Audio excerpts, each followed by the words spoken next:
Bonjour à tous. Dans cet exercice, nous allons voir comment appliquer la notion de diviseur dans la vie courante et on va voir la notion du plus grand commun diviseur de deux nombres. Alors, il s'agit d'un exercice, on nous dit un fleuriste possède un lot de 126 tulipes et 450 roses. Il souhaite réaliser des bouquets ayant la même composition. Et donc, on aimerait savoir combien peut-il en réaliser. Donc, l'idée, c'est qu'il consomme tout le stock de tulipes et de roses qu'il a pour en faire plusieurs bouquets et surtout, dans chaque bouquet, on aura la même composition. Donc, la notion ici, donc si on regarde ce qu'on est en train de dire, donc on va partir de 126, donc 126 tulipes, que je vais appeler 126 T, et 450 roses qu'on va partager pour fabriquer des bouquets, partagés en bouquets. Donc la notion de partage en mathématiques, c'est une division. Partager, c'est diviser. Donc diviser, donc c'est-à-dire qu'on est en train de chercher un diviseur, je vais appeler D. Ce diviseur doit diviser à la fois 126 et 450. Donc je cherche un nombre D qui va diviser, qui va pouvoir diviser, je ne vais pas l'écrire après, donc il va pouvoir diviser, donc il divise 126 et il divise 450. Donc, on est en train de chercher un diviseur commun. C'est ce qu'on appelle un diviseur commun, commun aux deux nombres 126 et 450. Alors, comment trouver ce diviseur commun?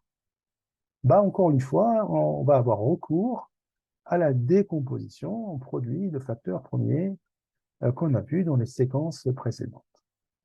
Alors, du coup, je vais décomposer mes deux nombres. Je vais aller en dessous. Alors, je vais décomposer les deux nombres, 450. On verra pour la deuxième question après. Donc, j'ai besoin d'une décomposition. Donc, je vais les faire là. Donc, j'ai 126 à décomposer et 450 à décomposer en produit de facteurs premiers. Donc, on va écrire nos facteurs premiers. Donc, 2, 3, 5, les nombres premiers qu'on connaît. On verra si on a besoin pour aller plus au-delà, hein, mais je pense que ça va suffire.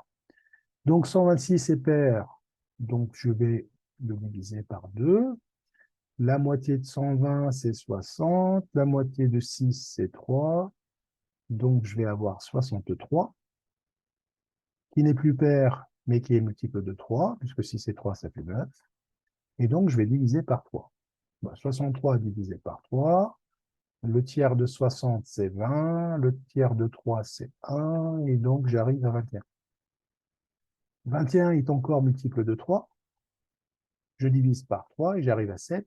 7 est un nombre premier, divisible que par lui-même. Et j'ai la décomposition de 126 en produit de facteurs premiers que je vais écrire ici. Donc, 126 égale à 2 fois 3 fois 3 fois 7. Maintenant, attaquons-nous à 450, pardon, donc qui est pair, donc divisible par 2. La moitié de 400, c'est 200, et la moitié de 50, c'est 25. Donc 225 n'est plus pair. Par contre, il est multiple de 3. 2 plus 2, ça fait 4, et 5, ça fait 9. Donc, que je vais pouvoir diviser par 3. Alors, je vais poser 225 ici par 3 pour être sûr de mon résultat. Donc, il y a 7, 3 dans 21, dans 22.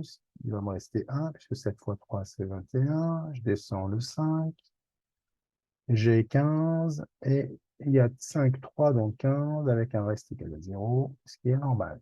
Donc, j'arrive à 75. 75, est-ce qu'il est multiple de 3? Ben oui, puisque 5 plus 7, ça fait 12. Et 12 est un multiple de 3, donc 75 aussi. Donc, je vais pouvoir diviser par 3. 75 divisé par 3, c'est 25.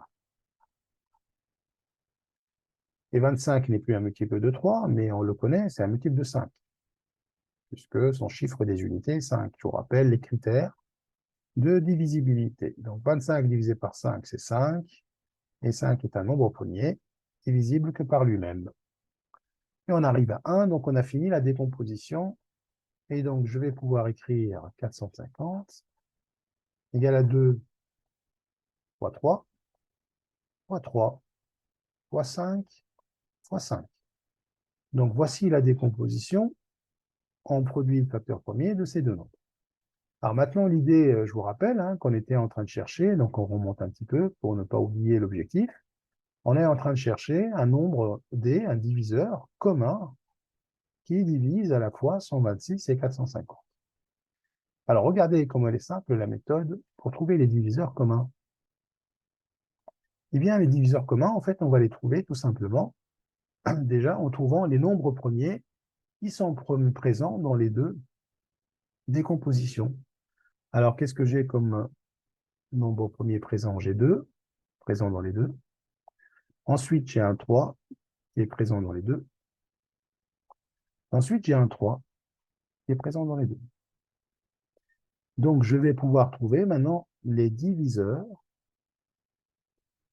communs à 126 et 450. Alors, je vais les écrire ici. Voilà. Alors, d'abord, un diviseur commun à ces deux nombres, 1, puisque 1 divise tout le monde. 1 divise tout le monde, donc pas de problème. Donc, ensuite, on a 2, puisque 2 divise bien 126 et 450. Si vous divisez 126 par 2, vous allez trouver 3 fois 3 fois 7 comme résultat de cette division, d'accord, comme quotient. Ici, je vais trouver 9 fois 25. 3 fois 3 fois 5 fois 5. OK. Je peux également diviser par 3, puisque 3 est un diviseur. Je ne peux pas diviser par 4. Je ne peux pas diviser par 5, il n'y est pas. Par contre, je peux diviser par 6, puisque 2 fois 3, il y est. Donc 2 fois 3, c'est-à-dire je divise par 6. Ici, il va me rester 21. Je ne sais plus, c'est des tulipes, je crois. Et là, il va me rester 15 fois 5, 75 ou 25 fois 3. OK, on peut diviser par 6. Maintenant, je peux diviser par 9, puisque 3 fois 3, ça fait 9. On peut diviser par 9. On veut partager les deux bouquets par 9, ou 9 parties. Et je peux maintenant diviser également par 9 fois 2, par 18. Voilà. OK? Bon, là, le 1, il n'est pas utile. C'est-à-dire qu'en fait, le stock reste le même. Je fais un seul bouquet avec les 126 tulipes et 450 roses, qui n'est pas très utile. Vous voyez?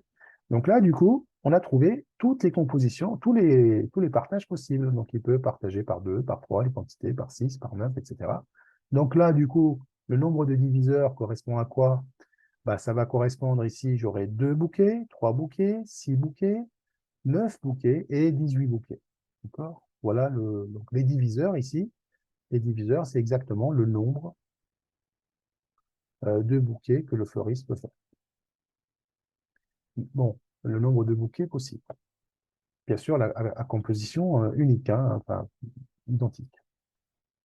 Mais on est d'accord que le fleuriste, il a intérêt à faire le plus grand nombre de bouquets, histoire de gagner le plus d'argent possible.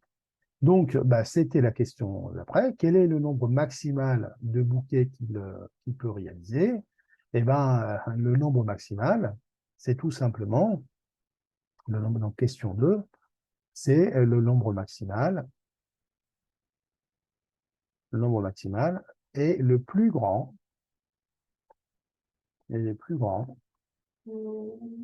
diviseur. Donc là, on a listé tous les diviseurs, mais là, on va prendre le plus grand diviseur commun aux deux nombres. Alors, celui-là, il a un nom, on l'appelle en mathématiques le plus grand commun diviseur, PGCD, on l'appelle le PGCD, plus grand commun diviseur. Donc, le plus grand commun diviseur de 126 et 450, on l'écrit comme ça, égale à 18. Donc, ça veut dire qu'il peut faire au maximum 18 bouquets. Et d'ailleurs, si vous regardez, en fait, c'est tous les nombres premiers que j'ai entourés, tous les nombres premiers présents dans les deux nombres que je viens d'entourer, c'est 2 fois 3 fois 3, il me donne le PGC. Et donc maintenant, quelle est la composition de chaque bouquet? Donc, il aura 18 bouquets. Et chaque bouquet va contenir,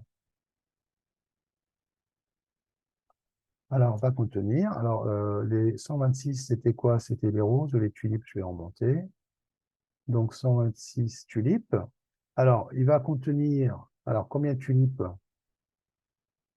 Donc, les tulipes, c'est 126. Donc, si je divise par 18, il va me rester 7. Hein? Donc, vous voyez, hein, si on divise par 2 fois 3 fois 3 qui est 18, il va me rester 7. Donc, on va l'écrire. Donc, il va lui rester 7 tulipes. D'accord? Donc, 7, c'est le résultat, hein, je le rappelle, hein, de 126 divisé par 18. Et, alors, pour les roses, bah, il va nous rester, donc si on divise par 18, il va nous rester 5 fois 5, 25. Et 25 roses, et c'est le résultat de cette division, hein, 450 divisé par 18. Donc, on a bien un diviseur commun qui est le plus grand, qui nous a permis de former et de réaliser ces 18 bouquets. Voilà, donc on voit encore une fois l'importance de la décomposition en facteurs, en produit de facteurs premiers des nombres entiers. Voilà, nous arrivons donc à la fin de cette séquence. Merci pour votre attention et à très bientôt. Au revoir.